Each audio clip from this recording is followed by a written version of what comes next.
এই জমিদার যখন হলবে এসে পৌঁছল তখন খলিফা তাকে খোশ আমদেদ জানালেন। খলিফা সালেহের তিনি অন্যতম যুদ্ধ উপদেষ্টা ছিলেন। তাকে পেয়ে খলিফার উদ্যম আরও বেড়ে গেল। হলবে তাকে একটি পরিপূর্ণ বাড়ি দেয়া হলো বসবাসের জন্য। এখানে আসার সাথে সাথে তিনি এমন ব্যস্ত হয়ে পড়লেন যে সকালে খলিফার সাথে বের হয়ে যান আর মধ্যরাতে বাসায় ফেরেন। এদিকে তার নিঃসঙ্গ যুবতী স্ত্রী একাকী থাকতে থাকতে হাঁপিয়ে উঠল। এই একাকিত্ব কাটাতে গিয়ে মাজেদ হেজাজির সঙ্গে বেশ হৃদ্যতাপূর্ণ সম্পর্ক গড়ে উঠল তার। মাজেদ হেজাজির ব্যক্তিত্বপূর্ণ আচরণ এবং মনিব পত্নীর প্রতি আন্তরিক সম্মান ও শ্রদ্ধা প্রদর্শনের মধ্যে এক আশ্চর্য সমন্বয় লক্ষ্য করে বিস্মিত হয় জমিদার পত্নী। বডিগার্ড হিসেবে সে কেবল বিশ্বস্ত ও নির্ভরযোগ্য নয়, পারিবারিক যে কোনো কাজে তার উপর আস্থা স্থাপন করা যায়। মাজেদের চমৎকার আচরণ, জাদুর পরশ ছোঁয়া কণ্ঠস্বর, আন্তরিক ব্যবহার, বিশ্বস্ত বন্ধুর ন্যায় সহানুভূতিপূর্ণ আর্দ্র হৃদয় খুব অল্প সময়ের মধ্যে যুবতীর হৃদয় মন জয় করে নিল। মাজেদ তার মিশন সম্পর্কে সম্পূর্ণ সজাগ। সে মুহূর্তের জন্য তার দায়িত্বের কথা বিস্মৃত হল না। সঠিকভাবে তার মিশনের কাজ চালিয়ে যেতে লাগল। মেয়েটি তার নিঃসঙ্গতা কাটানোর জন্য বেছে নিল মাজেদকে। চোখের আড়ালে গেলে সে মাজেদকে ডেকে নেয় তার কাছে, তার সঙ্গে গল্প করে কাটিয়ে দেয় সময়। গল্পচ্ছলে একদিন মাজেদ তাকে জিজ্ঞেস করল মনিবের অন্য 4 জন স্ত্রী সম্পর্কে। মেয়েটি বলল, তুমি তাদের সম্পর্কে কি জানতে চাও? দেখতে শুনতে তারা কেউ অসুন্দরী নয়, বংশমর্যাদা ব্যবহার সবই ভালো।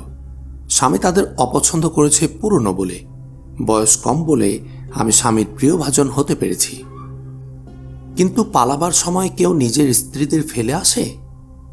আমার মতো যুবতীর সঙ্গে থাকলে তার চেয়ে আর অন্য কারো দরকার নেই। কেন বেহুদা ওদের নিয়ে টানাটানি করবেন তিনি? নিজের প্রয়োজনটাই সব। তার মানে এমনইভাবে কোনো একদিন তোমাকেও ত্যাগ করে তিনি অন্য কাউকে নিয়ে আসবেন? ধনীদের চরিত্র এরকম। হাতে যখন টাকা থাকে বাজারের সেরা জিনিসটি সবসময় হাতের কাছে রাখতে চায় তারা। আমাদের মতো মেয়েদের সৌভাগ্য দুর্ভাগ্যে তাদের কি এসে যায়? তুমি এমনভাবে কথা বলছো যেন স্বামীকে ঘৃণা করো। করি তো। যদি আমি তোমাকে আমার মনের কথা বলি তবে তুমি কি ভাববে আমি জানি না, কিন্তু আমার বলতে খুব ইচ্ছে করছে। তাহলে বলো, তোমাকে কে নিষেধ করেছে? কিন্তু তুমি তার স্বামীর কাছে বলে দিবে না তো? মেয়েটি জিজ্ঞেস করল। আমাকে বিপদে ফেলবে না তো? আমার স্বভাবে যদি কোনো প্রবঞ্চনা ও ধোঁকা থাকতো তবে পথেই তোমার স্বামীকে হত্যা করে তোমাদের ধনরত্ন এবং তোমাকে আমি সহজেই ছিনিয়ে নিতে পারতাম। মাজেদ হেজাজি বলল, আমি যুবক, কিন্তু আল্লাহকে ভয় করি। কোনো নারীকে বিপদে ফেলা সত্যিকার মুসলমানের স্বভাব নয়। মাজেদ, আমাকে ক্ষমা করো। আমি আর আমার মনের কথা বেশিক্ষণ গোপন রাখতে পারছি না। তুমি বিশ্বাস করো আর নাই করো, তবে আমি বলবো তোমাকে আমি ভালোবাসি। মেয়েটি বলল, আর এটাও জেনে রেখো, কোনোদিন আমি আমার স্বামীকে ভালোবাসিনি, তাকে আমি ঘৃণা করি। এ তুমি কি বলছো? একজন বিবাহিত নারী হয়ে পরপুরুষকে ভালোবাসা অন্যায়? প্রতিবাদ করে উঠল মাজেদ। হ্যাঁ, অন্যায়, কিন্তু আমার কাহিনী তুমি জানো না। জানলে এভাবে বলতে পারতে না তুমি। আমার ইচ্ছার বিরুদ্ধে তার কাছে আমাকে বিয়ে দেয়া হয়েছে। বলতে পারো আমি তার কাছে বিক্রি হওয়া মেয়ে। কতবার আমি আত্মহত্যার কথা চিন্তা করেছি, কিন্তু আমি বড় ভীতু মেয়ে। আত্মহত্যা করার সাহসটুকু আমি সঞ্চয় করতে পারিনি। কান্না কাতর কণ্ঠ মেয়েটির। তোমার স্বামী একজন প্রতিষ্ঠিত লোক। অর্থ, বিত্ত, মান, সম্মান, পৌরুষ কোনোটারই তার অভাব নেই। তুমি তাকে ঘৃণা করতে যাবে কেন? আমাদের চিন্তা, চেতনা ও আদর্শ ভিন্ন। মরহুম জাহাঙ্গীর স্ত্রী আমার মনে ইসলামের যে আলো জ্বেলে দিয়েছেন, ইসলামের যে শিক্ষায় আমাকে শিক্ষিত করে তুলেছেন, সে শিক্ষার প্রতি আমার স্বামীর বিন্দুমাত্র শ্রদ্ধা নেই। যে লোক আল্লাহর বান্দা হয়ে আল্লাহকেই ভালোবাসে না, যে আল্লাহ তাকে এত সম্মান ও নিয়ামত দিয়েছেন তার শকর আদায় করে না, সে তো মানুষ নামের অযোগ্য। আমার স্বামী যা করে বেড়ায় তার সবই সভ্যতা ও মানবতার জন্য অকল্যাণকর। এমন লোককে ঘৃণা ছাড়া আমি আর কি বা দিতে পারি? এ লোক আমার জীবনটা ব্যর্থ করে দিয়েছে।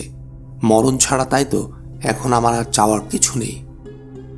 কিন্তু এই না বললে আমাকে তুমি ভালোবাসো, আমাকে ভালোবাসো বলেই কি তুমি এখন মরতে চাচ্ছ? না, সে কারণে নয়, মেয়েটি বলল। মরতে চাচ্ছে আমার বিশ্বাসের মৃত্যু হয়েছে বলে। আমার মনে সালাহউদ্দিন আইয়ুবী সম্পর্কে খুবই উচ্চ ধারণা ছিল। নুরুদ্দিন জাহাঙ্গীর চেয়েও তার কাছে আমার প্রত্যাশা ছিল বেশি। তুমি আমার সে ধারণা ও বিশ্বাসকে ভেঙে চুরে একাকার করে দিয়েছ। সত্যিই কি সালাহউদ্দিন এতই খারাপ যেমন তুমি বলেছ? সালেহা, মাজেদ হেজাজি বলল, তোমার গোপনীয়তা তুমি আমার কাছে প্রকাশ করে দিয়েছ। বিনিময়ে আমিও তোমাকে কিছু গোপন কথা বলতে চাই। আমি তোমার কাছ থেকে এর জন্য কোনো ওয়াদা নিতে চাই না, কিন্তু এটুকু বলতে চাই, যদি আমার গোপন কথা ফাঁস হয়ে যায় তবে তুমিও বাঁচবে না, তোমার স্বামীও বাঁচবে না। ভয় নেই, তুমি নিঃসংকোচে তোমার মনের কথা বলতে পারো। আমার ভালোবাসায় তোমার গোপন কথার জামিনদার, বলল সালেহা। আমি সুলতান সালাহউদ্দিন আইয়ুবীর সামান্য একজন গোয়েন্দা। আমি তোমাকে এতটুকু বলতে পারি, সুলতান সালাহউদ্দিন আইয়ুবী সম্বন্ধে তোমার যে ধারণা, তার চেয়েও তিনি অনেক পবিত্র ও মহান। তিনি সেই আমির ও বাদশাহদের শত্রু যারা যুবতী মেয়েদেরকে তাদের অন্তর্মহলে বন্দী করে রেখেছে। পুরুষ নারীদেরকে শুধু আমোদ ফুর্তির উপকরণ হিসাবে ব্যবহার করবে, তিনি এই ধারার ঘোর বিরোধী। তিনি নারী ও পুরুষের সমতা বিধানের এবং শরীয়তসম্মত জীবনযাপনের বিধানে বিশ্বাসী। এজন্যই তিনি মেয়েদেরকে সামরিক প্রশিক্ষণ প্রদানের পক্ষে। আমি তোমার স্বামীর বিশ্বাস ও আস্থা অর্জনের জন্য মিথ্যা কথা বলেছিলাম। আইয়ুবীর সেনাবাহিনী দামেস্ক থেকে পলাতক লোকদের উপর লুটতরাজ করছে এবং তাদের মেয়েদের ধরে আনার জন্য সৈন্য পাঠিয়েছে, এ তথ্য ডাহা মিথ্যা। তিনি ইসলামের পতাকাবাহী কাফেলার নেতা। ইসলামী কাফেলা কখনো অন্যায় করে না এবং অন্যায় বরদাস্ত করে না। আমি সেই ইসলামেরই একজন নগণ্য খাদেম। ইসলামের স্বার্থে সুলতান আইয়ুবীর পক্ষ থেকে এখানে একটি গুরুত্বপূর্ণ কাজ আঞ্জাম দেওয়ার জন্য এসেছি আমি। মেয়েটির চোখে মুখে আনন্দের দুত্তি বয়ে গেল। সে মাজেদ হেজাজির একটি হাত চেপে ধরে বলল, তোমার এই গোপন কথা কোনোদিন ফাঁস হবে না। তোমাকে আর কিছু বলতে হবে না। তুমি এখানে কেন এসেছ আমি বুঝে গেছি। তোমাকে আমি কি সাহায্য করতে পারি শুধু তাই বলো। উতলা হয়ো না, তোমাকে কিছু করতে হবে না, যা করার আমি করছি। ভয় পেও না, আমাকে অবলা নারী ভেবো না। আমি সেই দলের মহিলা যাদেরকে নুরুদ্দিন জাহাঙ্গীরের স্ত্রী ট্রেনিং দিয়েছিল যুদ্ধ করার জন্য। জাহাঙ্গীর বেঁচে থাকতে আমরা খ্রিস্টানদের বিরুদ্ধে যুদ্ধ করার ট্রেনিং পেয়েছিলাম। মুহূর্তখানিক থামল সালেহা, তারপর আবার বলতে শুরু করল, আমার বাবা এসব পছন্দ করতেন না। তিনি খুব লোভী লোক ছিলেন। তার কাছে ক্রুশ ও হেলালে কোনো পার্থক্য ছিল না। তিনি ছিলেন টাকার গোলাম। টাকা পেয়ে তিনি আমাকে এ লোকের কাছে বিক্রি করে দিয়েছেন। আমি জানি এই কেনাবেচাকে সমাজ বিবাহ বললেও ইসলাম একে বিবাহ বলে না। ইসলামে নারীর পছন্দ ও সম্মতি ছাড়া বিয়ে হয় না। ইসলাম মেয়েদের সম্মান, মর্যাদা এবং অধিকার দেয় বলে অতীতে মহিয়সী মহিলারা যুদ্ধের ময়দানে জিহাদের ঝান্ডা নিয়ে ঝাঁপিয়ে পড়া সাহস দেখিয়েছে। জাতীয় বহু গুরুত্বপূর্ণ কাজে মেয়েরা পুরুষদেরকে তাক লাগিয়ে দিতে পারে, এমনকি যুদ্ধে শত্রুদের গতি স্তব্ধ করে দিতে পারে। সালেহার কথার রেশ ধরে বলল মাজেদ, তুমি ঠিকই বলেছ। সেই মেয়েদেরকেই যদি অন্দরমহলে বন্দি রাখা হয় তখন সে বিড়াল হয়ে যায়, যেমন হয়েছে আমার অবস্থা, বলল সালেহা। যদি আমার স্বামী সাধারণ কোনো লোক হতো তবে অনেক আগেই আমি বিদ্রোহ করতাম, তার থেকে মুক্তি পাওয়ার চেষ্টা করতাম। কিন্তু এ লোকের কাছে অর্থ আছে, শক্তি আছে। খলিফার তিনি সামরিক উপদেষ্টা। খলিফার রক্ষী বাহিনীর অধিকাংশ সদস্যই তার নিজস্ব। তাদের তিনি রক্ষী বাহিনীতে ভর্তি করিয়েছেন। আমি তার ছোট বিবি, যুবতী ও সুন্দরী বলে আমি তার খেলনার পাত্রী ও সামগ্রী। ইচ্ছে থাকলেও তার বিপুল শক্তির বিরুদ্ধে আমি রুখে দাঁড়াতে পারিনি। কিন্তু তার কাছে এসে আমার আত্মা মরে গেছে, বেঁচে আছে শুধু দেহটা। বাইরের দুনিয়ার সাথে আমার সম্পর্ক ছিন্ন হয়ে গেছে। এখন আমি যে দুনিয়াতে বন্দি আছি সেখানে শুধু শরাব, নাচ ও গানের মাতামাতি, আর আছে আইয়ুবীকে হত্যা করার বিরামহীন চেষ্টা ও ষড়যন্ত্র। কথা বলতে বলতে হঠাৎ সে চুপ হয়ে গেল সালেহা। মাজেদ হেজাজিকে ধাক্কা দিয়ে বলল, তুমি কি আমার কথা শুনছ? তুমি সালাহউদ্দিন আইয়ুবীর গোয়েন্দা হও বা আমার স্বামীর গোয়েন্দাই হও, তাতে আমার কিছু যায় আসে না। তুমি যদি আমার স্বামীর গোয়েন্দা হও, তবে তাকে সব কথা ঠিকঠাক মতো বলে দিও। তিনি আমাকে যেমন খুশি শাস্তি দিক, আমি তার পরোয়া করি না। এখন আমি যে কোনো শাস্তি সহ্য করার জন্য প্রস্তুত। আত্মা তো আমার আগেই মরে গেছে, এ পোড়া দেহ আর কতটুকুই বা কষ্ট পাবে। না, তোমার আত্মা মারা যায়নি, মাজেদ হেজাজি বলল। আমার দৃষ্টি তোমার আত্মার গভীর তলদেশ পর্যন্ত দেখতে পাচ্ছে। আমি দেখতে পাচ্ছি সেখানে এক মুজাহিদের সতেজ আত্মা তোলপাড় করছে। এখন নয়, আরও আগেই আমি সে আত্মার সন্ধান পেয়েছিলাম। সেই ভরসাতে আমি তোমার কাছে আমার গোপন কথা ব্যক্ত করেছি। আমি রূপ, যৌবন ও সৌন্দর্য দেখে অভিভূত হওয়ার মতো লোক নই। ইসলামের সৌন্দর্য দেখার পর আর কোনো সৌন্দর্য দেখার প্রয়োজন নেই আমার। ইসলামের জন্য এ জীবন আমি উৎসর্গ করে দিয়েছি। তোমার মনে আগ্নেয়গিরির যে লাভা টকবক করে ফুটছে, তা বের হয়ে আসতে দাও। তোমার যত কথা আছে সব খুলে বলো আমাকে। মনটা হালকা করো, আমি মনোযোগ দিয়ে তোমার কথা শুনছি। না মাজেদ, আমার মনের কষ্ট প্রকাশ করে তোমার আত্মাকে কষ্ট দিতে চাই না। আমার দুঃখের কাহিনী আমার বুকেই কবর হয়ে যাক। কিন্তু সালেহা, তোমার এই কাহিনী নতুন কিছু নয়। এটাই যে আজ প্রত্যেক মুসলমান নারীর জীবন কথা, মর্মব্যথা।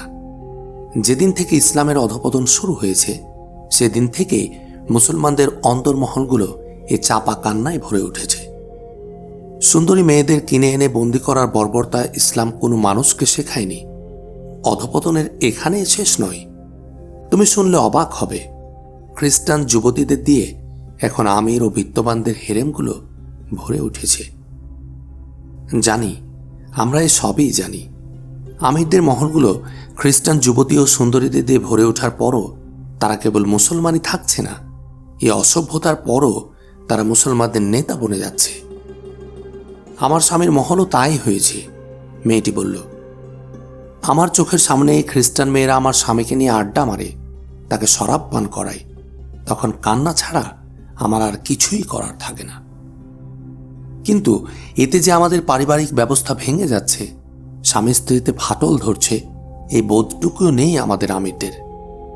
না, ওই মেয়েরা আমার স্বামীকে আমার কাছ থেকে দূরে সরিয়েছে, এজন্য আমি মোটেও দুঃখিত নই। আমার একমাত্র আফসোস ও দুঃখ হচ্ছে তারা তাকে ইসলাম থেকেও দূরে সরিয়ে দিয়েছে। অথচ ইসলামের জন্যই আমাদের জীবন মরণ। কেবল তারই ইবাদত করার জন্য আল্লাহ আমাদেরকে এই দুনিয়ায় পাঠিয়েছেন। মাজেদ হেজাজি তাকে আর এগোতে দিল না। বলল, এখনো সব আবেগের কথা রাখো। যে কাজের জন্য আমি এখানে এসেছি সে কাজের কথা শোনো। মাজেদ হেজাজি তাকে জিজ্ঞেস করল, তোমার স্বামীর ওপর তোমার প্রভাব কেমন? সে কি তোমাকে বিশ্বাস করে? তার কাছ থেকে তার মনের গোপন কথা কি তুমি বের করে আনতে পারবে? মেয়েটির মুখে তাচ্ছিল্যের হাসি খেলে গেল। বলল, তা না পারার কি আছে? 2 পিয়ালা শরাব আর একটু আদর দিয়ে মনের গভীর গহীন থেকে এমন কোনো কথা নেই যা বের করে আনা সম্ভব নয়। মেয়েটি বলল, তুমি কি তথ্য জানতে চাও? সে একটু চিন্তা করে হেসে বলল, তুমি আমার ব্যক্তিগত একটি শর্ত মেনে নেবে? আমি যদি তোমার কাজ করে দেই, তবে কি তুমি আমাকে এখান থেকে নিয়ে যাবে? এই বন্দিশালা থেকে মুক্তি দেবে আমাকে? মাজেদ হেজাজি তার শর্ত মেনে নিল। বলল, খলিফা সালেহ মাত্র 11 বছরের বালক। তিনি আমিরদের হাতে খেলনা মাত্র। এসব আমির ও উজিররা সুলতান আইয়ুবীকে হত্যা করে ইসলামী সাম্রাজ্যকে খণ্ড বিখণ্ড করে এক একজন সে ক্ষুদ্র অংশের শাসক হতে চায়। খ্রিস্টানরাও তাই চায়।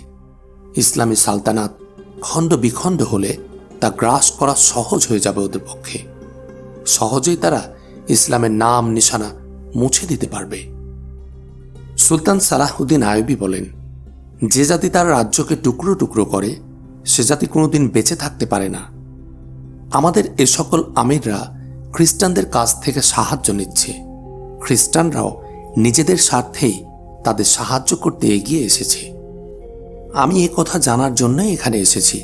খলিফার দরবারে কি পরিকল্পনা হচ্ছে, খ্রিস্টানরা তাকে কিভাবে এবং কতটুকু সাহায্য দিচ্ছে। জাতীয় স্বার্থে এ সংবাদ জানা খুবই জরুরি। আমাকে অতি সত্বর এ সংবাদ সুলতান আইয়ুবীর কাছে পৌঁছাতে হবে, যাতে তিনি সেই মোতাবেক প্রস্তুতি নিতে পারেন। নইলে এমনও হতে পারে সুলতান আইয়ুবী খ্রিস্টানদের আক্রমণের মুখে পড়ে যেতে পারেন। সুলতান সালাহুদ্দিন আইয়ুবী কি মুসলমান আমিরদের উপর আক্রমণ চালাবেন? মেয়েটি প্রশ্ন করল। যদি প্রয়োজন হয় তিনি তাতে দ্বিধাবোধ করবেন না। এই জবাব শুনে মেয়েটির চোখ থেকে অশ্রু গড়িয়ে পড়ল। সে আবেগতাড়িত কণ্ঠে বলল, হায়, সেই দিনগুলো আমাদের দেখতে হলো। একই রাসূলের উম্মতরা আজ শত্রুদের রেখে নিজেদের বিরুদ্ধে অস্ত্র তুলে নিচ্ছে হাতে। এছাড়া যে আর কোনো গতি নেই আমাদের। মাজেদ হেজাজি বলল, সালাহুদ্দিন আইয়ুবী তো বাদশাহ নন, তিনি আল্লাহর সৈনিক।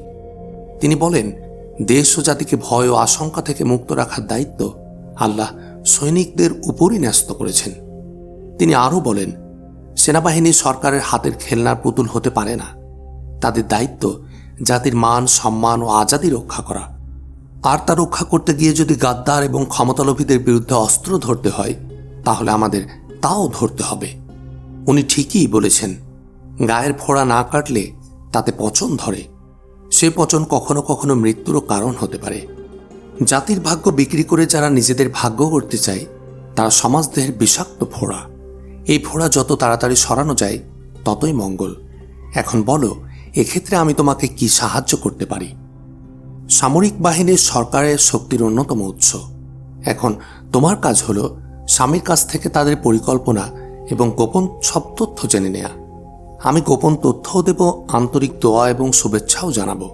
কিন্তু আমারও একটি দাবি আছে। যখন তুমি এখান থেকে দামেস্কে রওনা হবে, তখন তোমার সঙ্গে গোপন তথ্যের সাথে তার সরবরাহকারীকেও রাখতে হবে। এ শর্তের কথা কিন্তু ভুলে যেও না, বলল মেয়েটি। ত্রিপোলির খ্রিস্টান রাজা রিমান্ডের কাছ থেকে খলিফা আল মালিকুস সালেহের পাঠানো দূত যেদিন ফিরে এলো, তার পরের দিন মেয়েটি মাজেদ হেজাজিকে বলল, আজ রাতে আমি আমার স্বামীর কাছ থেকে অনেক গোপন তথ্য আদায় করেছি। সুলতান আইয়ুবীর বিরুদ্ধে গভীর ষড়যন্ত্রের জাল তৈরি করেছে তারা। আমি যখন তাকে বললাম, তোমরা আসলে কাপুরুষ, নইলে এত বড় রাজ্যের খলিফা, এত যার সৈন্য সামন্ত, সামান্য কয়েক হাজার সৈন্যের ভয়ে রাজধানী ছেড়ে পালায়। তোমরা কাপুরুষের মতো দামেস্ক থেকে পালিয়ে হলবে এসে আশ্রয় নিয়েছ, আর এখন ভাব দেখাচ্ছ যেন প্রতি মুহূর্ত যুদ্ধের ময়দানে কাটাচ্ছ। এত যারা ভীতু, তাদের রাজ্য রাজ্য খেলার কাজ কি? আমার মতো নারীর আঁচলে তোমাদের শোভা পায়। স্বামী বলল, দেখো, ঠাট্টা করবে না বলে দিচ্ছি। আইয়ুবীর সামনে তো পড়নি, পড়লে বুঝতে। ওরে আমার বীরপুরুষ, এক আইয়ুবীর ভয়ে কম্ম সারা। যে খলিফার সামরিক উপদেষ্টার এত সাহস, সেই খলিফার ভাগ্যে যে কি আছে আল্লাহ মালুম। আমার এই কথায় ভয়ানক ক্ষেপে উঠলেন তিনি। গজর গজর করতে করতে বললেন, বেকায়দায় পড়লে নাকি চামচিকাও হাতের গায়ে লাথি মারে। বলো, আর কয়দিন বলবে? আরে, আইয়ুবী তো কয়েকদিনের মেহমান মাত্র। ফেদাইন গ্রুপের খনি পীর মান্নানকে দায়িত্ব দিয়েছি। শীঘ্রই সুলতান আইয়ুবীর ব্যবস্থা হয়ে যাবে। মান্নানকে তো চেনো না? এ কাজে তার মতো দক্ষ ব্যক্তি এই তল্লাটে আর নেই। সেনাবাহিনী রেখে এখন একজন মাত্র খুনির উপর ভরসা করছো? আরে না না, আমাদের সেনাবাহিনী গঠনের কাজ পুরোদমেই চলছে। শীতকাল এসে গেছে প্রায়। পাহাড়ি এলাকায় বরফ পড়াও শুরু হয়ে গেছে। পুরোমাত্রায় বরফ যখন পড়বে, তখনই আমরা চড়াও হব আইয়ুবীর উপর। সুলতান আইয়ুবী ও তার সৈন্যরা মরুভূমিতে যত স্বচ্ছন্দে লড়াই করতে পারে, পাহাড়ি এলাকায় এত শীত ও বরফের মধ্যে ততটা দক্ষতা দেখাতে পারবে না। এভাবেই শুরু। নারী ও মদের নেশা একজন পুরুষের বুক থেকে সকল গোপন তথ্য বের করে নিতে পারে। মেয়েটি প্রতিরাতে তার স্বামীর কাছ থেকে সারাদিনের খবরাখবর জেনে নিতে থাকে, আর পরদিন সকালে এসব গোপন তথ্য মাজেদ হেজাজি তার মনের খাতায় লিপিবদ্ধ করতে থাকে। কিন্তু এ ব্যবস্থায় বাধা এলো হঠাৎ করেই। একদিন তার স্বামী মাজেদ হেজাজিকে ডেকে বলল, তোমার সম্পর্কে আমার কানে কিছু আপত্তিকর অভিযোগ এসেছে। তুমি নাকি আমার অনুপস্থিতিতে বেশিরভাগ সময় আমার বেগমের কাছে বসে থাকো, এবং তোমাদের মেলামেশা আপত্তিকর পর্যায়ে গিয়ে পৌঁছেছে। মাজেদ কেঁপে উঠল। ভাবল, হয়তো সব গোপন ফাঁস হয়ে গেছে। সে মাথা নিচু করে মালিকের সামনে দাঁড়িয়ে রইল। মেয়েটির স্বামী আবার বলল, আমি জানি আমার তুলনায় তুমি সুন্দর ও বয়স্ক যুবক। আমার স্ত্রী তোমাকে পছন্দ করে ফেলতে পারে। এমনও হতে পারে তুমি আমার স্ত্রীকে নিয়ে পালিয়ে যেতে পারো। কিন্তু আমি সে সুযোগ তোমাকে দেব না। যদি অভিযোগ সত্যি হয় এবং তুমি আমার স্ত্রীর দিকে নজর দিয়ে থাকো, তাহলে তোমাকে আমি খুন করে ফেলব। মাজেদ হেজাজি তাকে আশ্বস্ত করতে চেষ্টা করল, বলল, এটা আপনার ভুল ধারণা। উনি আমার মালকিন, ওনার দিকে আমি কুনজর দিতে যাব কোন সাহসে? মাজেদ হেজাজির কণ্ঠে জাদু ছিল। মালিক চরম ব্যবস্থা নিতে গিয়েও আর নিলেন না। বললেন, ঠিক আছে, আমি তদন্ত করে দেখছি। মুখ দেখে তোমাকে যতটা নিষ্পাপ মনে হয়, বাস্তবে তার সত্যতা কতটুকু আমাকে খতিয়ে দেখতেই হবে। মাজেদ হেজাজি এখান থেকে সরে যেতে চাচ্ছিল না। এখনও খলিফা সালেহের পূর্ণ পরিকল্পনা জানা হয়নি, তাই সে মনিবের দাপট ও ধমক নীরবে সহ্য করে নিল। অনুনয় বিনয় করে ক্ষমা প্রার্থনা করল, বলল, আমি কোনো অপরাধ করিনি। তবু যখন আপনার মনে সন্দেহ জেগেছে, এখন থেকে আমি আরও সতর্ক থাকব। কোনো রকম অভিযোগ করার সুযোগ দেব না কাউকে। মাজেদ যতই তাকে আশ্বস্ত করার চেষ্টা করুক, কারো মনে একবার সন্দেহ দানা বেঁধে উঠলে তা দূর করা কঠিন। জমিদার মাজেদ হেজাজিকে সাবধান করার সাথে সাথে তার স্ত্রীর উপরও কড়া নিষেধাজ্ঞা জারি করল। মাজেদ হেজাজির সাথে কখনো মেলামেশা করবে না। এতেও সে পুরোপুরি সন্তুষ্ট হতে পারল না। সেদিনই সে আরও কয়েকজন নতুন বডিগার্ড নিয়োগ করল। সে যুগে আমির ও ধনী লোকদের সম্মান নির্ধারণ করা হতো বডিগার্ডের বহর দেখে। জমিদারের বডিগার্ড সংখ্যা মাজেদ হেজাজি সহ এখন 7 জন। জমিদার তাদের মধ্য থেকে একজনকে কমান্ডার বানিয়ে দিল। কমান্ডার মাজেদ হেজাজিকে নির্দেশ দিয়ে বলল, যেহেতু মালিক তোমার উপর খুশি নয়, সেজন্য মালিকের দরজার কাছেও যাওয়া উচিত নয় তোমার। আর রাতে এক মুহূর্তের জন্য অনুপস্থিত থাকতে পারবে না। মাজেদ বিনয়ের সাথে তার আদেশও মেনে নিল। এরপর ঘটনাহীনভাবেই কেটে গেল 2-3 রাত। একদিন দুপুর রাতে মেয়েটি বাড়ির বাইরে এলো। বাইরের গেটে এক গার্ড ছিল পাহারায়। মালিকের স্ত্রীকে দেখে সালাম করে আদাবের সাথে দাঁড়িয়ে রইল। মেয়েটি কর্তৃত্বের সুরে বলল, তুমি কি এখানেই দাঁড়িয়ে থাকবে, নাকি বাড়ির চারিদিকে পায়চারি করবে? সে কিছু বলার জন্য মুখ খুলতে যাবে, মেয়েটি আবার বলল, তুমি নতুন এসেছো, তাই না? নিয়মকানুন এখনো সব রপ্ত করতে পারোনি। এদিক থেকে দামেস্কের প্রহরী খুব হুঁশিয়ার ও সতর্ক ছিল। চাকরি করতে হলে তোমাকে হুঁশিয়ার ও সতর্ক হতে হবে। তোমাদের মালিক খুব কড়া মেজাজের মানুষ। ডিউটিতে কোনো রকম গাফেলতি দেখলে চাকরি থাকবে না কারো। প্রহরী সসম্মানে মাথা নত করে দাঁড়িয়ে রইল। মেয়েটির বডিগার্ডরা সেখান থেকে সেদিকে এগিয়ে গেল। গেটের পাহারাদার দৌড়ে গিয়ে কমান্ডারকে জানালো, মালকিন আমাদের পাহারা তদন্ত করতে এসেছেন। কমান্ডার হতভম্বের মতো উঠে ছুটে এসে তার সামনে মাথা নত করে দাঁড়ালো। মেয়েটি তাকেও কড়া ধমক লাগালো, বাড়ির চারিদিকে ডিউটির এ অব্যবস্থা কেন? কমান্ডার ডিউটি তদারক করতে চলে গেল। মেয়েটি অন্য একটি কামরার সামনে এসে দাঁড়ালো এবং জোরে জোরে কথা বলতে লাগলো। মাজেদ হেজাজি এই কামরাতেই শুয়েছিল। মেয়েটির হাঁক ডাকে ঘুম ভেঙে গেল তার। সে ছুটে বাইরে এলো। মেয়েটি তার সঙ্গে কড়া মেজাজে কথা বলল, পাহারাদারদের এত ঘুমালে চলবে কি করে? ততক্ষণে কমান্ডার ডিউটি তদারক শেষে আবার ফিরে এসেছে সেখানে। মেয়েটি কমান্ডারকে সামনে পেয়ে আদেশ করল, আমার এক্ষুনি খলিফার মহলে যেতে হবে। জলদি 2টো ঘোড়া এবং একজন পাহারাদারকে সঙ্গে দাও। তারপর বিরতি না দিয়ে মাজেদের দিকে ফিরে বলল, তোমার এখন ডিউটি নেই, তাই না? ঠিক আছে, তুমিই চলো। যদি মালিক আপনার সম্পর্কে কিছু জিজ্ঞেস করেন তবে কি বলবো? কমান্ডার তাকে প্রশ্ন করল। আমি কোনো প্রমোদ ভ্রমণে যাচ্ছি না। মেয়েটি আরো ক্ষিপ্ত কণ্ঠে বলল, মালিকের কাজেই যাচ্ছি। যাও, জলদি ঘোড়া রেডি করো। কমান্ডার এক প্রহরীকে আস্তাবলে পাঠিয়ে দিল। মাজেদ হেজাজি দ্রুত অস্ত্রশস্ত্রে সজ্জিত হয়ে নিল। মেয়েটি তাকে নিয়ে আস্তাবলের দিকে রওনা দিল। কমান্ডারকে তার মালিক বলে রেখেছিল মাজেদ হেজাজির উপর কড়া দৃষ্টি রাখতে, যেন সে মহলের ভেতর যেতে না পারে। এখন মালকিন নিজেই মাজেদকে বেছে নিলেন। এ অবস্থায় কমান্ডার কি করবে ভেবে পেল না। সে হতভম্বের মতো তাকিয়ে দেখল তারা দুজনেই আস্তাবলের দিকে এগিয়ে যাচ্ছে। সে একবার ওদের বাধা দেওয়ার কথা চিন্তা করল, কিন্তু পরক্ষণে তা বাতিল করে দিলে এই ভেবে, মালিকের স্ত্রীও মালিক, তার কোনো কাজে বাধা দেওয়ার এখতিয়ার আমার নেই। তখনই তার মনে হলো এ সংবাদ এখনই মালিককে দেয়া দরকার। তিনি যা নির্দেশ দেবেন সেভাবেই এগোনোই ভালো। সে ভয়ে ভয়ে গেট পেরিয়ে মহলের ভেতরে গেল এবং মালিকের কামরার দরজায় নক করল। ভেতর থেকে কোনো সাড়া না পাওয়ায় সে আবারও নক করে দরজা খোলার অপেক্ষা করতে লাগলো। বেশ কিছুক্ষণ অপেক্ষা করার পরও ভেতর থেকে কোনো সাড়া না পাওয়ায় সে আস্তে করে দরজায় ধাক্কা দিল। সঙ্গে সঙ্গে দরজা খুলে গেল। ভেতরে পা রাখল কমান্ডার। ভেতরে প্রদীপ জ্বলছিল, কামরা ভরা শরাবের গন্ধ। সে তার মালিকের দিকে তাকালো। বিছানায় পড়ে আছেন তিনি। মাথাও একটি হাত পালঙ্কের পাশে ঝুলছে। একটি খঞ্জর বিদ্ধ হয়ে আছে তার বুকে। খঞ্জরটি যেখানে বিধে আছে তার আশেপাশে আরও কয়েকটি আঘাতের চিহ্ন জ্বলজ্বল করছে। কমান্ডার হাত ধরে তার পালসের গতি দেখল। সব শেষ। জীবনের কোনো স্পন্দন নেই সেখানে। তার কাপড় চোপড় বিছানা রক্তে ভেজা। কমান্ডার বিস্ময় বিস্ফারিত নয়নে সে রক্তের দিকে তাকিয়ে রইল। প্রতিদিনের মতো সেদিনও মেয়েটি স্বামীকে শরাব পান করাচ্ছিল আর তার কাছ থেকে কিভাবে কথা আদায় করা যায় ভাবছিল। অন্যান্য দিনের তুলনায় স্বামীর চেহারায় সে খুশির আভা দেখতে পেল। এটা নিয়েই কথা শুরু করল সে। কি ব্যাপার, খুব খুশি খুশি মনে হচ্ছে আজ তোমাকে? আরে খুশি হব না? ফেদাইন গ্রুপের গুপ্তঘাতক আজই রওনা হবে আইয়ুবের উদ্দেশ্যে। আইয়ুবের হাত থেকে নিস্তার পাওয়া এখন সময়ের ব্যাপার মাত্র। খবরটা শোনার সাথে সাথে শিহরণ খেলে গেল তার দেহে।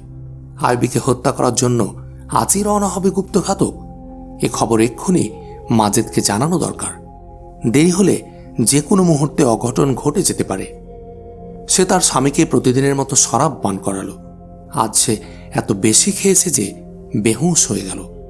মেয়েটি তাকে অজ্ঞান অবস্থায় ফেলে আসতে পারত, কিন্তু তার মধ্যে জেগে উঠল প্রচণ্ড প্রতিশোধ স্পৃহা। প্রতিশোধের নেশায় পাগল হয়ে সে খঞ্জর দিয়ে তার বুক ঝাঁঝরা করে দিল এবং শেষে খঞ্জর তার বুকে বসিয়ে রেখে চলে এলো ঘরের বাইরে। মাজেদ হেজাজি এ কাহিনী শুনে মোটেও ভীত হল না। সে তো প্রতি মুহূর্তে কোনো না কোনো বিপদ মোকাবেলা করার জন্যই জীবন বেছে নিয়েছে।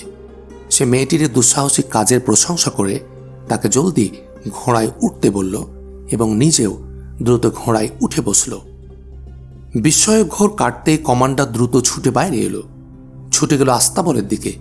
চিৎকার করে বলতে থাকলো, ওদের ঘোড়া দিও না, আটকাও ওদের। মালকিন তার স্বামীকে হত্যা করে পালাচ্ছে। প্রহরীরা চিৎকার শুনে তলোয়ার ও বর্ষা হাতে ছুটে এলো। ততক্ষণে মাজেদ ও মেয়েটি ঘোড়ার পিঠে চড়ে বসেছে। প্রহরীরা ছুটল আস্তাবলের দিকে। আস্তাবল থেকে ঘোড়া নিয়ে বেরোনোর একটিই রাস্তা, যে রাস্তা দিয়ে ছুটে আসছে প্রহরীরা। মাজেদ সালেহাকে বলল, যদি ঘোড়া চালানোর অভিজ্ঞতা না থাকে তবে আমার পিছনে উঠে বসো, কারণ ওদের হাত থেকে বাঁচতে হলে প্রাণপণে ঘোড়া ছুটাতে হবে। সালেহা আত্মবিশ্বাস নিয়ে বলল, ভয় পেও না, আমার ট্রেনিং আছে, তুমি ঘোড়া ছোটাও। মাজেদ হেজাজি বলল, তবে তুমি আমার পিছনে একদম লেগে থাকবে। মাজেদ তালোয়ার হাতে নিল। ওদিকে বডিগার্ডদের চিৎকার বেড়ে গেল। তারা হইচই করতে করতে আস্তাবলের দিকে ছুটে আসছিল।